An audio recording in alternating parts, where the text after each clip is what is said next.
isang lugar sa Quezon City, madali raw maging secret agent. Bayad ka lang, may ID ka na. At ang ID, aba, makapangyarihan.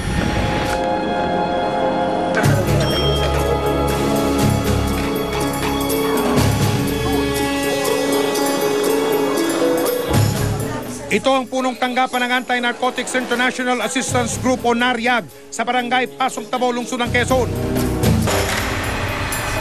Isa umano itong non-government organization o NGO. Pag naging miyembro ka o naging agent ka, merong mga special project like yung sa disaster, yung pag may bagyo, kasama ka doon, natutulong, magbo-voluntary. Bibigay kayo ng mga school supplies sa mga bata. Pag daw naging member ka, meron ka ng beneficiary na isang bata na parang susuportahan mo. Sa loob ng kanilang opisina, bumungat sa investigador at police asset ang mga larawan ng mga nakalipas at kasalukuyang opisyal ng Philippine National Police o PNP. Tila panghikayat ang mga litrato para lumaguraw ang kanilang grupo, lalo na't patuloy pa rin sila sa pagtanggap ng mga bagong miyembro. Isang nagngangalang Lydia Alvarez daw ang tumatayong founder o siyang nagtatag at tagapangulo nito. Hindi naman daw mahirap maging kasapi ng kanilang samahan, basta ba may kaching-kaching na ibabayad sa kanilang tanggapan. Sa pagpapamiyembro sa NARIAG, 1,850. Tapos magbabayad ka sa lamination, sa pictures, lahat-lahat, aabutin ka din ng 2,000, mahigit. Agad sinubukan mag-apply bilang intelligence operative ang kasama naming police asset. At ilang sandali pa, dadan! Bagong miyembro na ang kasama naming police asset. Congratulations!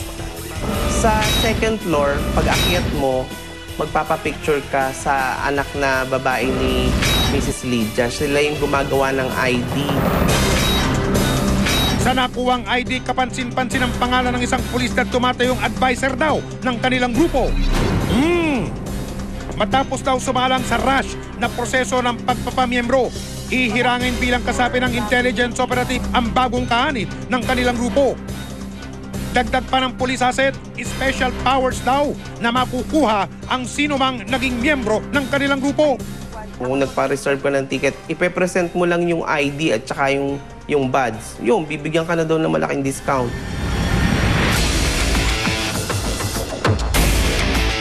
Kaya gamit ang ibinigay na ID sa police asset, pinuntutan ng investigador ang police asset para subukan kung tatalab ang ID sa biyaheng lupa.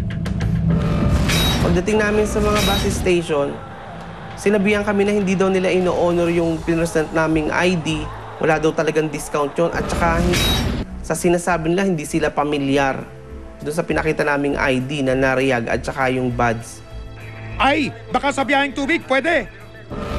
Sa barko, ganun din. Pinakita din namin yung badge at saka yung ID. Wala din. Wala rin discount silang binigay.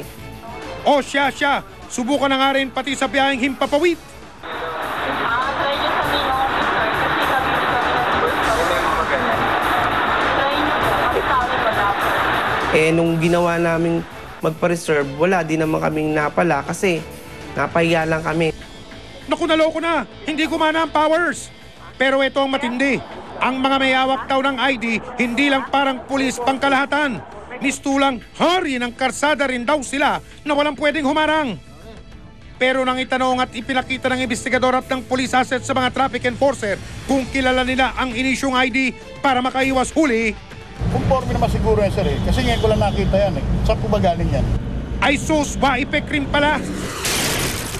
Nakaimprenta sa ID ng inirereklamong grupo ang logong ito ng Police Community Relations Group o PCRG. Ito ang kinatawa ng Philippine National Police bilang National Support Unit na nag-uugnay sa mga ordinaryong mamamayan at mga NGO sa bansa para sa mga civic activity. O mabuti pa magderechahan na. Itanong na yan sa mga kinaukulan. Based on our records, ang NARIAG po ay hindi po accredited ng Philippine National Police. Sa ID, meron din paglabag. Dahil una, na-drag din yung pangalan ng Philippine National Police sa yung PCRG na hindi po dapat.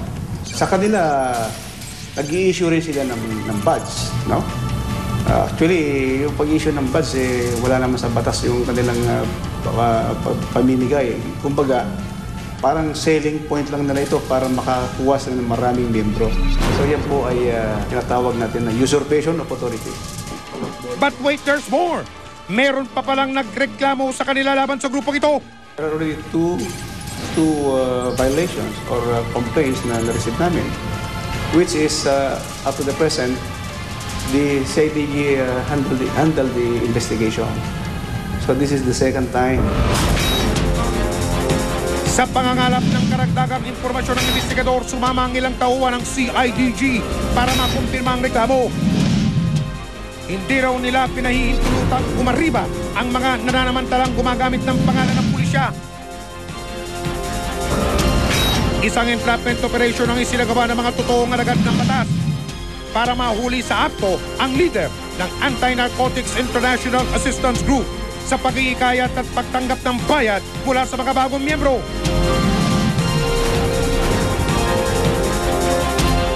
Sa loob ng tanggapan ng inireklamong grupo, pumasok ang mga operatibang may bit-bit ng surveillance camera.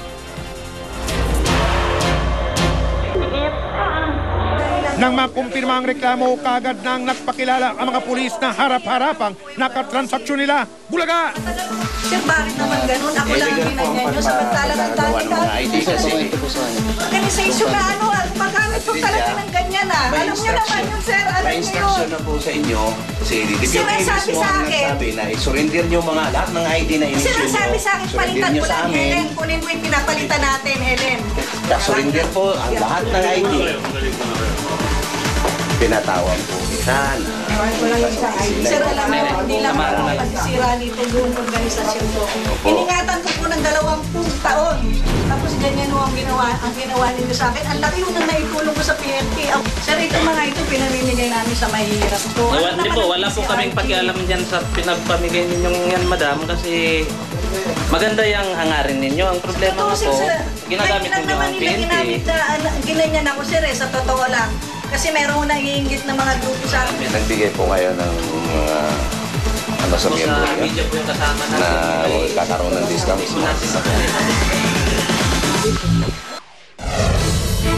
Inimbitahan ang mga inireklamo sa tanggapan ng CIDG para sa isasagawang taunang investigasyon sa kaso. Iginiit ng tumatayong leader ng Anti-Narcotics International Assistance Group na hindi totoo ang mga reklamo laban sa kanilang grupo. Ang ID ng nariyag na ang nilagay namin, nariyag na, wala na yung PCRP. Sa bus na sinasabi, wala namang discount. Hindi naman yung pag sumakay ka, oy, nariyag kami, libre, hindi Pero kasi tayo mga members na mayayabang. So kasi hindi ko naman sila nakikita, di ba? Meron kasi mga member na akala mo kung sino, nagpupulis-pulisan. Pero tila ibang kwento ng pulis asset na nakasaksi sa proseso ng pagpapamiyembro sa inireklamong grupo. Parang PNP dito na may logo rin ng PNP. Pagkatapos may logo ng PCRD, yung Police Community Relation Group. Kaya pag pinakita mo talaga, panipaniwalang ka talaga. Ano ka ng PNP, accredited NGOs ng PNP. Baka sa bus pa nga, baka pwedeng makapag-badge ka pa, sabi niya. Kilala ka lang, pag nahuli ka sa traffic, ganun. Ipakita mo yung ID na yan, paalisin ka na. Ito pa rin talaga ang ginagamit nilang ID na ini-issue nila sa mga bagong member nila. Base sa mga ebidensyang nakalap ng pulisya, kinakitaan ng PCRG ng paglabag ang International Narcotics International Assistance Group. Kinunan din ang pahayag ng investigador ang pulis na di umano'y advisor ng grupo ni Lydia. Dadama yung pangalan po ninyo. Ano pong plano po ninyo laban sa grupo nila? So, hindi lang kasi ako una yung naging advisor niyan. Sa ngayon, hindi pa masyadong monitor yan. Kasi marami na naging advisor niyan, including yung member ng PCRD din, naging member, naging advisor niyan. Kasi ever na hindi sila accredited, dapat i-stop na nila yan. Dapat i-stop na. Kasi kung ang statement ng PCRD is that hindi na, wala silang accreditation, therefore, hindi ka na dapat mag-function, di ba? Nilinaw rin ni Police Senior Superintendent Alfredo Modestano na matagal na siyang hindi nakikipag-ugnayan sa grupo. Malinaw raw na nagagamit ang pangalan at logo ng Philippine National Police sa panloloko ng grupo. Sa kabila raw ng depensa ng mga inireklamo, desidido magsampa ng kaso ang mga operatiba. Ito po ay malinaw na panloloko, lalong-lalo sa mga membro nila na napapanggap sila na sila ay operatives o intelligence na hindi naman po sila membro ng PNP or AFP or sa any law enforcement agency. Hindi ba't may kasabihan, may kakibat na responsibilidad ang anumang kapangyarihan?